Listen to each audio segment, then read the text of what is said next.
Pour certains, cette question va paraître complètement stupide et la réponse logique, mais la réalité est vraiment différente. Je vais dire que de manière générale, d'expérience, j'ai déjà vu beaucoup de personnes qui posaient la question, au final, pourquoi est-ce qu'on aide les gens faibles? Quand je parle des gens faibles, évidemment, je parle de manière générale des gens, que ce soit par exemple les gens pauvres, les gens psychologiquement, j'allais dire malades, mais ou pas, hein, ça peut être plus léger ou plus fort, que ce soit même justement hein, les gens malades tout court, les SDF, etc. Bref, tous les gens qui sont en situation où ils ont besoin d'aide, pourquoi est-ce qu'on les aide finalement? Souvent, l'argument qui est lancé par une partie de ces gens, c'est que finalement, il y a une sorte de loi de la nature hein, qui s'opère. Et si par exemple, bah voilà, il te manque une jambe et que tu meurs, eh bien c'est comme ça, c'est la nature qui l'a décidé, et puis bah t'as qu'à faire avec hein, finalement, puisqu'il n'y a que les plus forts qui survivent, et bah, si tu meurs, c'est que tu ne faisais pas partie des plus forts. Alors évidemment, cette théorie est largement contestable, hein, puisque bon, parler de la loi de la nature, c'est un petit peu arrangeant quand elle est de ton côté, mais quand elle n'est pas de ton côté, bizarrement, ces gens-là ne tiennent plus le même discours. Mais aujourd'hui, j'aimerais vraiment partir plutôt hein, sur pourquoi est-ce qu'on aide les gens dans le besoin, dans le sens pourquoi, en quoi c'est bénéfique pour nous d'aider les gens dans le besoin. Parce qu'au final, bien sûr, humainement parlant, c'est logique, hein. Si vous avez juste du cœur ou simplement par notre éducation, on apprend toujours qu'il faut aider les autres, hein, qu'il faut, voilà, hein, que si on voit quelqu'un qui a besoin d'aide, on doit essayer un maximum de l'aider. Et en fait, évidemment, cette pensée change dans l'esprit de certaines personnes en fonction de l'expérience de vie. Et aujourd'hui, autant je pense qu'en fait, c'est ça qui est amusant, hein, on ne remet pas tellement en question l'aide aux personnes, mais plutôt la proportion. Il y a beaucoup de gens qui se posent la question, pourquoi est-ce qu'on aide plus eux que moi ou des choses comme ça. Et une partie de ces gens se demandent aussi pourquoi est-ce qu'on les aide eux, hein, alors qu'au final, ça changera rien, la situation restera la même, et puis bah, ces gens n'avaient qu'à pas faire ces choix-là. Donc aujourd'hui, j'aimerais revenir un petit peu, on va dire, sur cette vision un peu, que ce soit égoïste ou simplement d'expérience qui a amené à cette pensée, et essayer de se mettre dans la tête de ces personnes qui pensent comme ça pour donner une réponse, on va dire, égoïste à cette question. Pourquoi est-ce que l'aider les autres est bénéfique pour nous?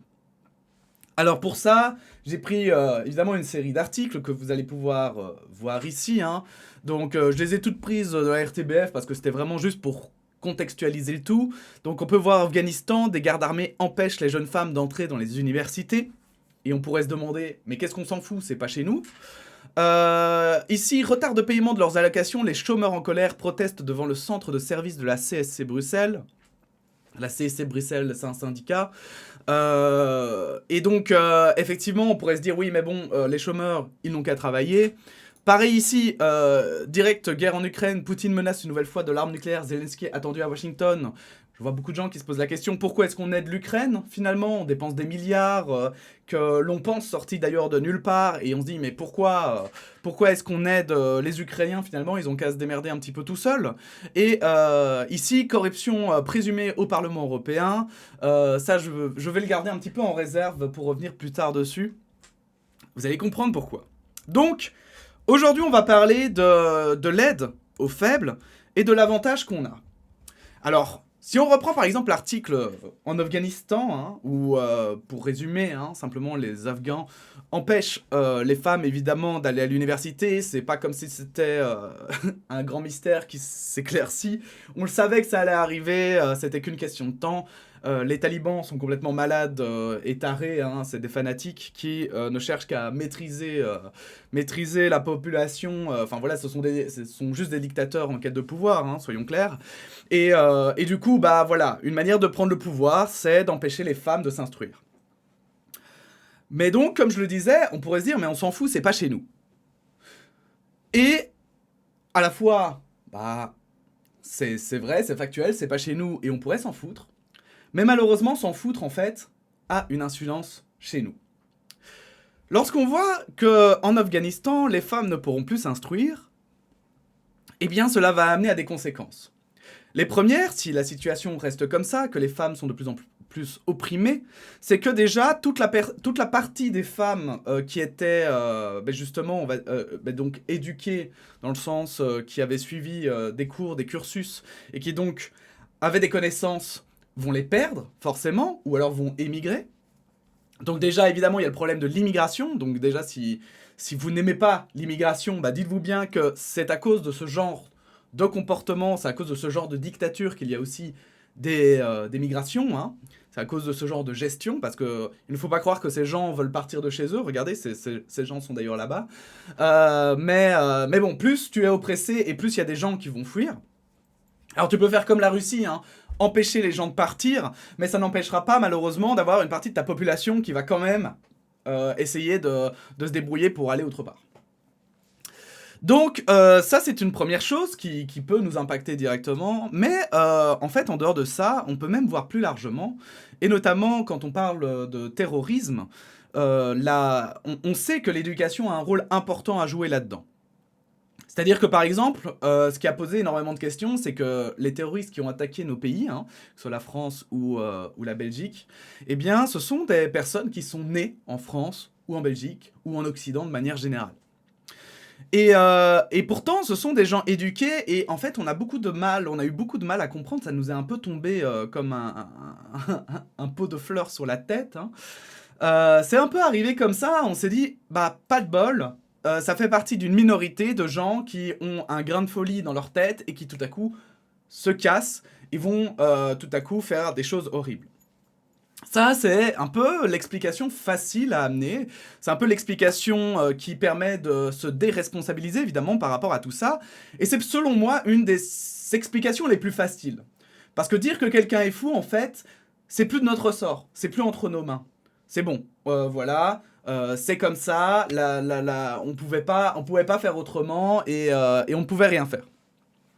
Moi, je crois que heureusement, en fait, même, la situation est bien plus compliquée et bien plus intéressante que ça, puisque ces jeunes, de base, n'étaient pas des jeunes forcément de grands délinquants ou des jeunes avec des grandes ambitions de criminalité. C'était plutôt des jeunes un peu paumés dans la vie, qui savaient pas trop où aller. Parfois même, ils savaient où ils allaient, mais c'était pas des perspectives qui semblaient non plus les intéresser énormément.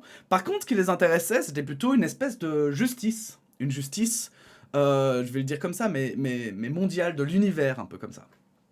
Et notamment, si vous vous souvenez, à l'époque, nous avons en Syrie les massacres qui ont lieu à cause de Bachar al-Assad, hein, qui a littéralement massacré son peuple avec l'aide de la Russie, pour le coup, et qui, du coup, en fait, a massacré des gens juste pour le plaisir. Et de là sont nés plusieurs groupuscules. Il y a eu des résistants syriens, mais il y a aussi eu l'État islamique qui, lui, s'est revendiqué en plus que de résister face à Bachar al-Assad, avoir des préceptes musulmans extrêmes. Et du coup, en fait, ils ont été une sorte de main armée efficace contre le pouvoir, mais c'est un peu... il faut savoir que l'État islamique, c'est des arrangements, évidemment, de tous les côtés. Eux, leur but, c'est de faire chier tout le monde, mais en même temps, ils ont besoin de tout le monde pour persister, quoi. Hein, donc c'est pas... c'est un peu spécial, hein, ils sont très opportunistes, évidemment, puisqu'au final, l'État islamique, même par rapport aux autres nations, aux autres dictatures, ce sont des gens qui veulent du pouvoir avant tout, hein, il faut pas se leurrer.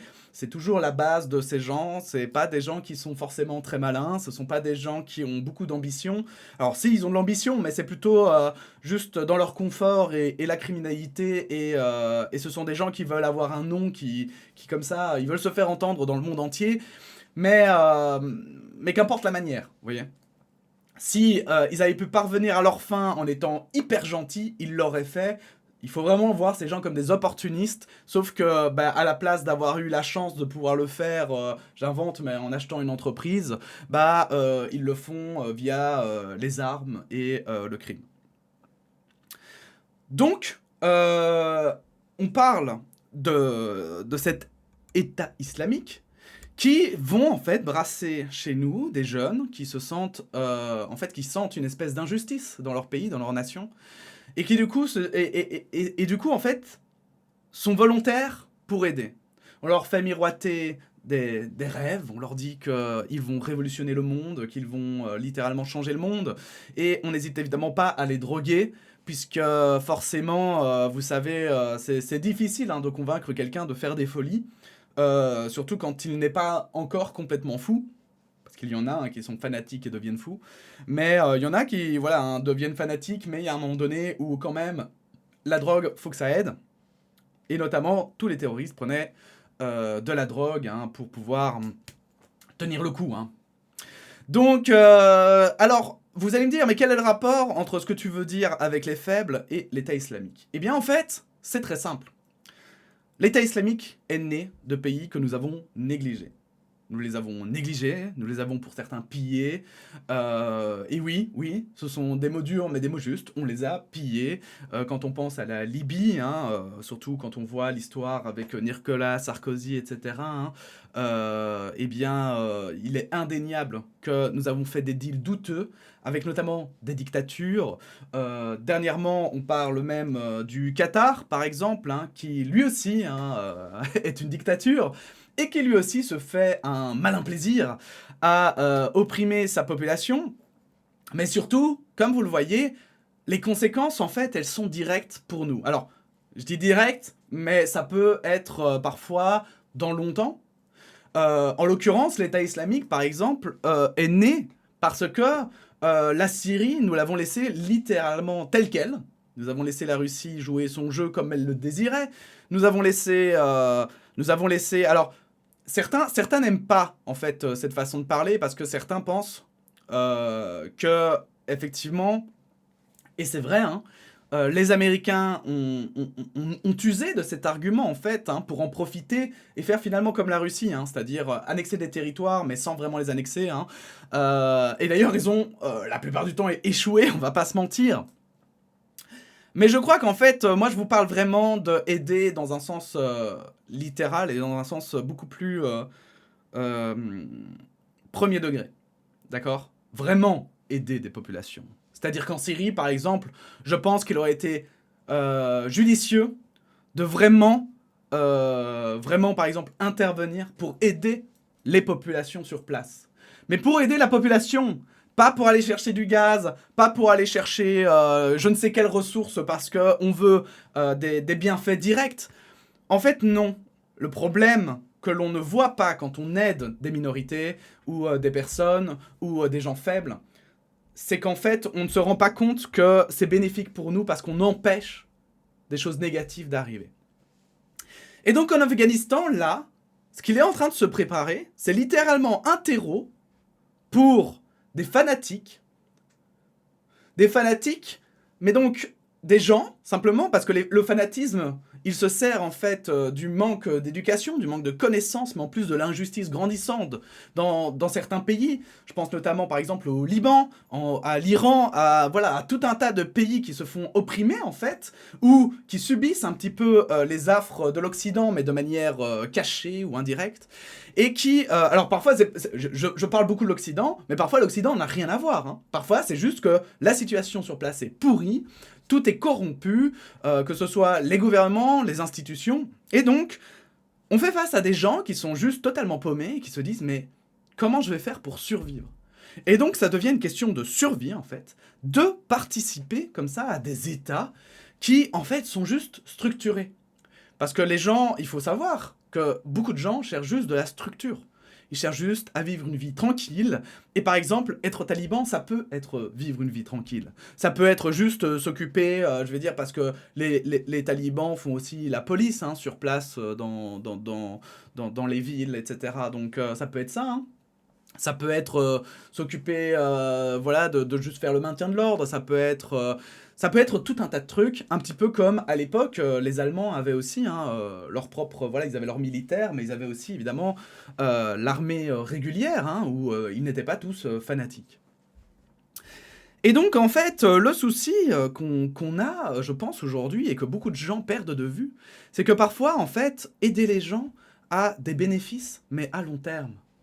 Aider les sans-abri, les sans-domicile fixe, les aider à avoir un toit, ils sont fous, parce qu'il faut savoir qu'il y a beaucoup de sans-domicile fixe qui ont des problèmes psychologiques ou mentaux, eh bien, les aider, en fait, ça permet non seulement, par exemple, d'économiser sur les frais d'hospitalisation, puisque voilà, quelqu'un qui est presque mourant, ça va coûter 10 fois plus cher à guérir que quelqu'un juste qui suit, on va dire, une cure récurrente.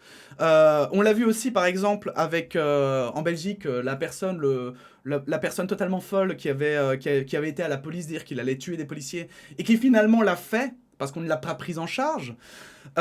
Toutes ces choses-là, en fait, auraient pu être évitées si on avait été plus précautionneux et qu'on avait empêché ces gens d'être livrés à eux-mêmes. Et donc je vous parlais notamment des SDF, et les SDF notamment, peut-être, voilà, il y a une composante qu'on oublie à chaque fois, mais peut-être que parmi eux, il y en a qui sont juste mal tombés, il y en a qui ont peut-être eu pas de chance. Mais partons du principe que même ils ont mérité leur situation, d'accord? Qu'effectivement ils ont tout fait, ils ont déconné, et ils en sont arrivés à être SDF de leur faute. Et bien même dans ce cas précis, je crois qu'on a tendance à oublier les bénéfices de ne pas avoir des gens dans la rue. Le fait de pouvoir se promener sans croiser comme ça des gens qui dorment et qui du coup parfois on se demande si justement ils sont complètement s'ils sont complètement comment dire allez, s'ils ne sont pas dangereux. Parce que oui, c'est pas parce que ce sont des SDF qu'il n'y en a pas certains qui sont dangereux. On parlait de dérangés mentaux, et bien voilà, on sait qu'il y en a parmi eux, et malheureusement, dans les dérangés mentaux, il y en a qui peuvent tout à coup avoir un déclencheur et péter un câble. Mais donc aussi, ça participe aussi à la sécurisation des rues, parce que avoir moins de gens qui sont livrés à eux-mêmes, ça permet, on va dire, les comportements suspects sont plus faciles à repérer lorsque les rues sont vides de personnes qui pourraient être suspectes, que lorsque vous avez des rues remplies de personnes qui sont étranges. Vous voyez ce que je veux dire? Que ce soit, je disais des SDF, mais ça peut être aussi des drogués, par exemple, ou des quartiers avec voilà, de la prostitution, du proxénétisme, etc. Et donc, c'est aussi pour ça, je vais dire, il y a un but... non, alors, il y a Siri qui écoutait tout ce que je disais. Mais en fait, on a tendance à oublier ça. On a tendance à vraiment, je trouve, occulter cette partie importante du débat. Et notamment pour l'immigration, les gens parlent de ramener les gens chez eux, de les renvoyer là où ils viennent. Mais alors, c'est très mignon, hein. C'est très mignon. Moi, je trouve qu'il y a un côté... je vais être franc avec vous. En fait, quand j'entends mais j'en referai probablement une vidéo un jour, mais quand j'entends qu'on dit qu'à gauche, les gens sont des bisounours de penser que tous les migrants sont gentils, moi, je trouve qu'à droite, les gens sont des bisounours de penser qu'il suffit de renvoyer les gens chez eux pour que ça règle un problème. Je pense que c'est très très très très naïf de penser que le monde est aussi simple que si tu mets une barrière, les gens ne passeront plus. Si tu interdis de fumer, par exemple, les gens ne fumeront plus. Le monde est nuancé, le monde est complexe. Et je veux dire, même en Russie, il y a des gens qui réussissent à contourner les règles. D'accord ? Même en Corée du Nord, il y a des gens qui réussissent à contourner des règles. D'accord ? Donc, je pense qu'il faut garder ça à l'esprit, en fait. Que c'est pas... Une solution ne réglera jamais un problème en entier. Et donc, malheureusement, juste renvoyer les gens chez eux, ça ne va pas faire que tout à coup, les gens vont rentrer chez eux et se faire « Ah bah ouais, tu sais quoi ? Bah ouais, en fait, le voyage, il était nul. J'ai payé la blinde pour aller jusqu'en France. Et puis au final, je suis de retour chez moi. Bon, bah je vais rester, hein. C'était une virée bien sympa. Je me suis bien amusé pendant 1 an. Mais là c'est bon, quoi. Maintenant, je vais rester... Non, les gars, réfléchissez une seconde. Si les gens prennent autant de risques et de dangers, si les gens essayent autant de rester en France, c'est parce que, bah, forcément, c'est que la France est plus intéressante. Et la France n'est pas... Si vous pensez que ce sont juste les aides qui sont intéressantes pour ces gens en France, c'est que vous ne connaissez pas les pays d'où ils viennent, en fait. Vous ne les connaissez pas. Et ce qui est marrant, c'est que dire que vous ne les connaissez pas n'est pas tout à fait exact non plus, parce que je pense que vous-même n'iriez pas vivre dans ces pays-là. Je pense que vous-même seriez dans leur situation. En fait, vous feriez la même chose qu'eux, probablement. Alors, on est déjà à 20 minutes de vidéo, et j'ai pas envie non plus de trop m'étendre dessus. Des exemples, il y en a vraiment, vraiment plein. Plein. Notamment, voilà, je vous parlais des chômeurs. Les chômeurs, pour faire rapidement en une phrase, est-ce que vous vous rendez compte qu'un chômeur, par exemple, ça rapporte de l'argent? Un chômeur, quand il achète des vêtements, quand il achète à manger, quand il paye son loyer, il paye des taxes dessus. Et ce qui est pratique, avec l'argent que donne le contribuable au chômage, mais ça aussi on aura l'occasion d'en reparler, hein, c'est qu'effectivement, en fait, cet argent revient dans le système, quasiment à 80 ou 90%. Si pas parfois à 100%. Hein. Si la personne ne fait qu'acheter des choses en Belgique, bah en fait ça revient à 100% dans le système. Parce qu'après, des gens sont payés, il y a toute une série de taxes qui vont être payées via finalement cette compensation. Donc c'est pas tellement un problème en fait que de payer les chômeurs. Le problème c'est plus éventuellement dans quoi ils vont le dépenser cet argent et comment ils vont le dépenser. Parce qu'effectivement s'ils investissent dans des actions russes par exemple, aujourd'hui ce serait un problème. Mais donc, effectivement, le chômage n'est pas tant un problème en fait que ça. Parce qu'il permet aussi, je vous le rappelle, hein, d'empêcher des gens d'être SDF et donc d'augmenter la sécurité dans les rues. Ok ? Ça permet aussi à des gens de continuer à consommer. Et on sait très bien que dans un système capitaliste, l'important c'est la consommation. Il faut consommer dans un système capitaliste. Et ça, il faut le garder en tête. Si vous aimez le capitalisme, si vous trouvez que le système est bien, hein, eh bien, il faut qu'il continue à fonctionner. Et pour qu'il continue à fonctionner, le système capitaliste a besoin de cette dynamique. Et s'il n'y a plus de chômage, cette dynamique, elle va juste se mourir elle-même. On parlait de l'Ukraine aussi. L'Ukraine, pareil. Est-ce que vous vous rendez compte que peut-être, parce que évidemment, si on voyait dans le futur et qu'on savait les points clés de l'histoire, évidemment, on n'aurait jamais de drame historique. Mais est-ce que vous savez que quand même, regardez rien que ce titre ici, Poutine menace une nouvelle fois de l'arme nucléaire. Poutine est un dictateur. Il fait littéralement ce qu'il veut. Et le danger, c'est que, contrairement à une démocratie où il y a plusieurs barrières, un peu de tous les côtés, même si aujourd'hui, elles se font un peu bouffer, Poutine, s'il décide d'envoyer une ogive, on devra compter sur l'intelligence des personnes qui l'entourent, mais que ce soit ses généraux ou même du soldat qui va devoir armer l'ogive, enfin, pour un peu, voilà, ou l'officier, je ne sais pas, qui devra armer l'ogive pour que ça ne se produise pas, pour qu'une folie planétaire ne se produise pas. Vous imaginez, on le sait maintenant, mais c'est des décennies plus tard qu'on a frisé une guerre nucléaire. Tout ça parce qu'un homme a décidé de désobéir aux ordres. Et aujourd'hui, on pourrait être amené à être dans la même situation. Donc pourquoi est-ce qu'on aide l'Ukraine? Pareil, parce qu'en fait on voit plus loin. Et allez, je veux dire...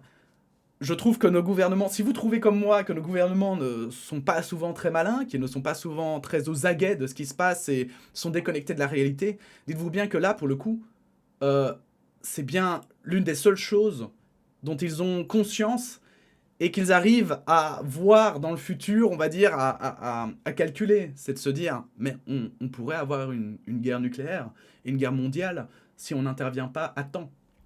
Et c'est un peu rassurant de voir qu'ils ont quand même conscience de ce à quoi ils font face. Et pour terminer justement sur cette vidéo, je voulais justement parler de ça, de la corruption présumée au Parlement européen. Ici, le titre, en plus, je l'ai pris celui-là exprès. Van Quickenborne, donc notre ministre ado de la Justice, s'attend à des sommes bien plus importantes qu'1,5 million d'euros. Et en fait, je voulais en discuter de ça parce que je pense qu'on ne se rend pas compte aussi, parfois, d'un problème majeur, c'est qu'on rechigne parfois à aider les plus faibles. On est là à se dire, ouais, bah écoutez, il y a la loi du plus fort, etc. D'accord, très bien, enfin, ou à trouver d'autres excuses. Mais à côté de ça, ici, au Parlement européen, on a eu donc des personnes, pour ceux qui ne connaissent pas l'histoire, hein, c'est une députée européenne qui s'est fait prise en flagrant délit. Donc c'est comme ça qu'elle a pu être arrêtée, qui s'est fait prendre en flagrant délit de corruption, hein, puisqu'elle avait littéralement des sacs de billets dans les mains, donc forcément, là, plus flagrant délit que ça, tu fais pas. Et donc c'est pour ça qu'elle a pu être arrêtée par la police belge, qui la suspectait justement d'avoir reçu de l'argent du Qatar. Le Qatar, une dictature, et on revient d'ailleurs à pourquoi aider les plus faibles, et pourquoi d'ailleurs, même d'un sens plus large, on ne devrait pas attaquer... Ne plus admettre les dictatures, ne plus autoriser les dictatures sur Terre. Peut-être est-ce encore un autre débat, je suis sûr qu'on aura l'occasion d'en reparler. Mais j'en parle de ça parce que, justement, on rechigne à aider les faibles, mais regardez, à côté de ça, au Parlement européen, les salaires sont gigantesques. Ils sont mieux payés probablement que vous tous, hein, que nous tous, je veux dire. Et on se retrouve malgré tout avec des cas de corruption. Alors que ces gens sont extrêmement bien payés à l'année. Il faut savoir que si... Alors, je ne sais... Je dis peut-être des bêtises, mais il me semble qu'ils ne payent pas d'impôts. En tout cas, ils n'en payent sûrement pas en Belgique. Et je pense qu'ils n'en payent pas... alors peut-être auprès du Parlement européen, mais je pense même pas. Je crois qu'ils ne payent pas d'impôts. Ils ont des voitures de fonction. Ils ont tout un tas de bénéfices, en fait. Donc vraiment, ce ne sont pas les gens les plus à plaindre. Et pourtant, ces gens... hein, qui sont payés, allez, je veux dire quoi, allez, comme 10% de la population, on va dire, qui sont payés bien plus cher que 90% de la population, ces gens réussissent quand même à se laisser corrompre. À se laisser corrompre pour acheter plus, pour acheter des biens dans des pays différents, dans des pays multiples, et à se laisser surtout corrompre en plus. Je veux dire, c'est pas se laisser corrompre par, j'invente, mais une société démocratique, vous voyez, je veux dire, qui fait partie d'une démocratie et qui, voilà, juste un lobby, par exemple, et encore, c'est déjà arrivé, mais on va dire, même juste se faire payer un petit peu, même en cadeau, ou que ce soit un petit peu douteux. Non, non, non, là, carrément, c'est par une dictature qui donne du fric. Et moi ça, je vous jure que ça me terrorise, parce que cet argent aurait pu servir à tellement d'autres choses. Et notamment à aider des gens faibles. Et notamment vous, si vous trouvez qu'on ne devrait pas aider les gens faibles parce qu'on ne vous aide pas vous, cet argent aurait pu vous aider aussi. Il aurait pu tous nous aider. Mais cet argent maintenant, il est volatilisé on ne sait pas où, il est sale, il vient en plus, comme je l'ai dit, en plus, voilà, ça profite au final, parce que si on les a corrompus, c'est qu'ils avaient... voilà, on attendait quelque chose d'eux, hein, et les personnes qui attendaient ça, quelque chose d'eux, c'était des dictateurs. Donc ce sont des gens qui ne pensent pas à leur population, car, je vais pas vous mentir, mais en 2022, il n'y a pas de dictature éclairée, ok ? Faut arrêter de penser ça, et faut arrêter que ça pourrait exister, de penser que ça pourrait exister, car c'est faux, malheureusement. Il y en a eu... regardez au Moyen-Âge, regardez le nombre de dirigeants, de dictateurs éclairés qu'il y a eu, de rois, de despotes éclairés. C'est ça le mot que je cherchais. C'est extrêmement rare. Ça a été extrêmement rare, alors qu'à l'époque, il y avait des rois par centaines, quoi. Alors imaginez aujourd'hui où on n'a plus que, je sais pas moi, même on va dire une centaine de dictatures, allez, on va arrondir, je sais pas, ou une cinquantaine. Imaginez... Quelles sont les chances d'avoir un despote éclairé? Elles sont infimes, voire inexistantes. Donc non, malheureusement, ça n'existe pas. Et donc, je pense que aider les faibles, non seulement ça nous est profitable sur le long terme, ça nous est profitable aussi sur le court terme. Mais évidemment, on s'en rend pas compte, puisque quand on agit pour éviter en fait ces problèmes, bah on les évite les problèmes. Et donc on se dit mais putain ça sert à rien. Mais non, évidemment que ça sert. Si à un moment donné par exemple on donne de l'argent au SDF, enfin on donne des habitations au SDF, ou alors on trouve un moyen en tout cas qu'ils ne se retrouvent plus à la rue comme ça, livrés à eux-mêmes, eh bien forcément, j'invente, mais dans 10, 20, 30 ans, on se dira mais pourquoi on aidait encore les SDF? Pourquoi on faisait ça encore? C'est ce que les gens se sont demandé en fait, c'est pour ça qu'on a baissé à chaque fois les aides. Mais pourtant tout ça ça nous est bénéfique. Et les seuls en fait à qui ça ne bénéficie pas d'aider, on va dire les plus faibles, et même de manière générale en fait les gens, eh bien, ce sont toujours les mêmes. Ce sont des gens qui veulent s'en mettre toujours plus dans les poches, quel que soit leur salaire, quels que soient les avantages qu'ils ont, quels que soient les bénéfices hein, qu'ils ont, eh bien, ils se laissent malgré tout corrompre, ils veulent toujours plus grand. Et ça, pour moi, c'est ça le vrai mot de l'humanité, c'est quand on arrivera à empêcher ces gens d'avoir encore des actions, d'empêcher ces gens de pouvoir agir, que je pense que nous pourrons enfin se mettre tous autour d'une table et discuter en fait des problèmes qui sont tellement plus importants comme l'environnement, comme donc l'écologie, l'économie même de manière générale, et trouver enfin un système économique qui conviendrait à tout le monde, etc. Donc voilà, j'avais envie d'en parler, j'étais tombé un petit peu sur des articles et je trouvais que c'était intéressant de partager cette opinion. N'hésitez pas à donner la vôtre en commentaire, n'hésitez pas à liker et à vous abonner si vous avez aimé cette vidéo. On se retrouve très bientôt pour de nouvelles actualités. Bah, d'ici là, portez-vous bien. Moi, je suis un peu malade, donc je vais faire attention, mais bon, on verra. Et puis, bah, à bientôt pour de nouvelles actualités. Voilà, portez-vous bien.